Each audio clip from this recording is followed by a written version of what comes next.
এখন ছোট থেকে বড় সবারই এই কেক খুব পছন্দের। সামান্য ঘরে থাকা কিছু উপকরণ দিয়েই আমি কেকটা তৈরি করব, তবে দু পদ্ধতিতে করব, ডিম দিয়ে এবং ডিম ছাড়া। এছাড়া কেকটা পারফেক্টভাবে তৈরি করার জন্য সাথে থাকছে কিছু tips and trick. By the way, আপনারা দেখছেন যেমন খুশি তেমন রান্না, আর সাথে আছি আমি শ্রেয়া। তো আমার পক্ষ থেকে সবাইকে সালাম এবং অনেক অনেক প্রীতি ও শুভেচ্ছা জানিয়ে শুরু করছি আজকের রেসিপিটা। তো আজকের রেসিপিটা হচ্ছে জাপানিজ ডোরা কেক। তো চলুন আমি এই কেকটা কিভাবে তৈরি করি আপনারা দেখতে থাকুন।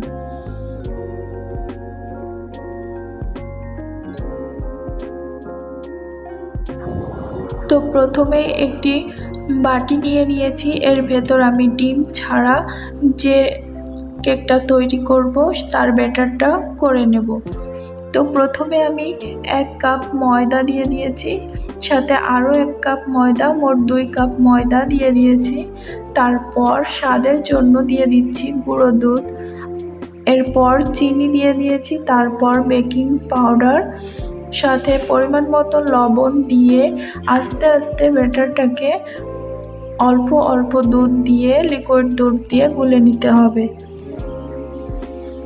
তো এইখানে একটা কথা বলে রাখি, আপনারা চাইলে এখানে কনডেন্স মিল্কও ব্যবহার করতে পারেন।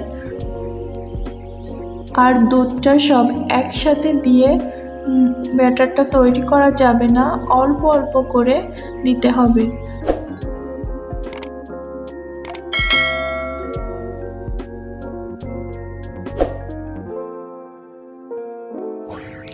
তো আমি এই কেকটা তৈরি করতে গিয়ে ভ্যানিলার পরিবর্তে এখানে গন্ধরাজ লেবুর রস ব্যবহার করব। তো যেহেতু আমি কেকে দুধ ব্যবহার করছি, তো এই লেবুর রসটা কখন ব্যবহার করতে হবে সেটাও বলে দিই। দুধ আর ব্যাটারটা ভালোভাবে গুলিয়ে নিয়ে তারপর ব্যাটারটা পুরোপুরি তৈরি হয়ে গেলে লেবুর রসটা ব্যবহার করে আরও 2 থেকে 3 মিনিট এভাবে গুলিয়ে নিতে হবে ভালোভাবে, তাহলে একটা পারফেক্ট ব্যাটার তৈরি হয়ে যাবে ডোরা কেকের জন্য।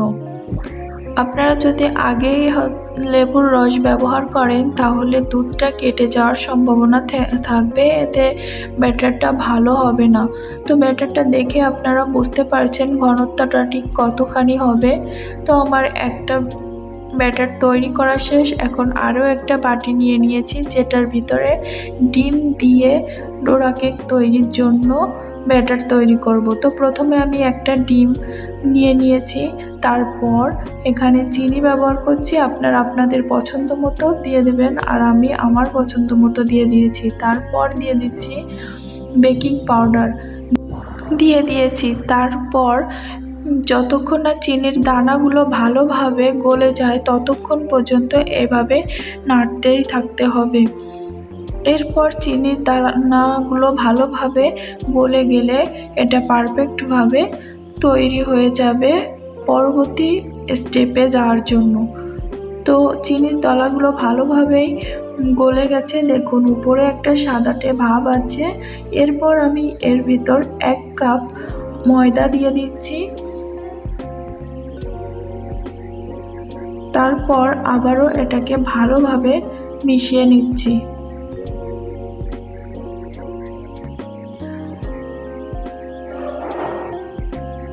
তো আপনারা চাইলে এখানে আটা ময়দা দুটোই ব্যবহার করতে পারেন।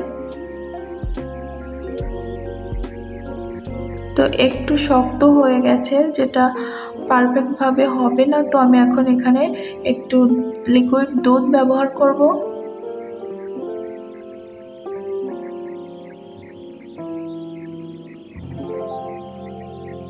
তো এখানেও সেই একই প্রসেস, দুধটার সাথে ব্যাটারটা আগে ভালোভাবে মিশিয়ে নিয়ে তারপর কিন্তু লেবুর রসটা ব্যবহার করতে হবে। এই লেবুর রসটা দিলে খুব সুন্দর একটা স্মেল বের হয়, যা কেকটার স্বাদ আরও বাড়িয়ে দেয়। তো এখন আমি লেবুর রসটা দিয়ে দিচ্ছি। এখানে আমি একটা লেবুর হাফ নিয়ে নিয়েছি। আপনারা যদি বেশি করে তৈরি করেন তাহলে এখানে কিন্তু লেবুর রসের পরিমাণটাও বেশি দিতে হবে। তো তারপর এভাবে মিশিয়ে নিয়ে সুন্দর একটা ব্যাটার তৈরি করে নেব। তো এটার ঘনত্বও আপনারা বুঝতে পারছেন ব্যাটারটা দেখে।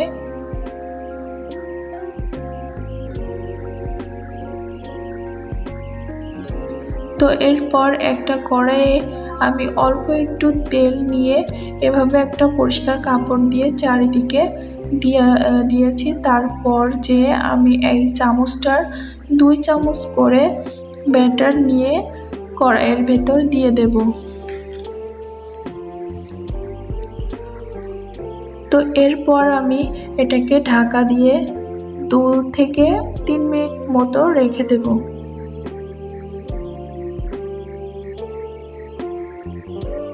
তো 3 মিনিট পর আমি ফিরে আসছি। দেখুন বন্ধুরা কি সুন্দর ফুলেছে কেকটা। তো এখন উল্টে নেব।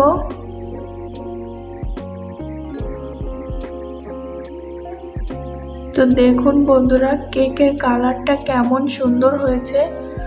তো পরবর্তী পাশ 15 সেকেন্ড কি 20 সেকেন্ডের মতো রাখলেই কুক হয়ে যাবে, বেশি রাখার প্রয়োজন নেই। তো এখন এটাকে আমি নামিয়ে নিচ্ছি।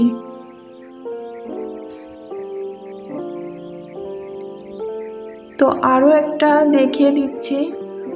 তো আপনাদের বারবার তেল দিয়ে ব্রাশ করে নেওয়ার প্রয়োজন নেই, একবার নিয়ে 3বার 4বার করার পরে ব্রাশ করলেও হবে। তো আবারও দিয়ে এখন ঢাকা দিয়ে দিচ্ছি। তো সেম 2 থেকে 3 মিনিট পরে এটা আবারও উঠিয়ে নিচ্ছি। তো দেখুন আবারও কি দারুণভাবে ফুলে গেছে। আমি কিন্তু প্রথমে ডিম ছাড়া যে ব্যাটার তৈরি করেছিলাম সেটার কেক তৈরি করছি।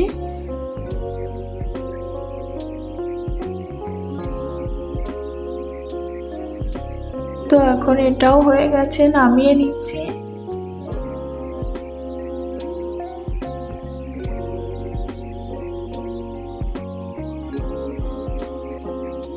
তো আমি এভাবে সবগুলো কেক বানিয়ে নিলাম ডিম ছাড়া ব্যাটার দিয়ে। তো এরপর আমি তৈরি করব ডিম দিয়ে যে ব্যাটার তৈরি করেছিলাম সেটা। তো একইভাবে আমি প্রথমে ব্যাটারটা দিয়ে দিচ্ছি কড়াইয়ে, তারপর আবারও ঢাকা দিয়ে রেখে দিচ্ছি। এই সময় কিন্তু গ্যাসের ফ্লেমটা রাখবেন একেবারে লোতে। তো সেম প্রসেসে এবারও ঢাকাটা উল্টে দিচ্ছি। দেখুন বন্ধুরা এই কেকটার কালারটাও কিন্তু দারুণ এসেছে। তো এখন এটাকেও নামিয়ে নিচ্ছি।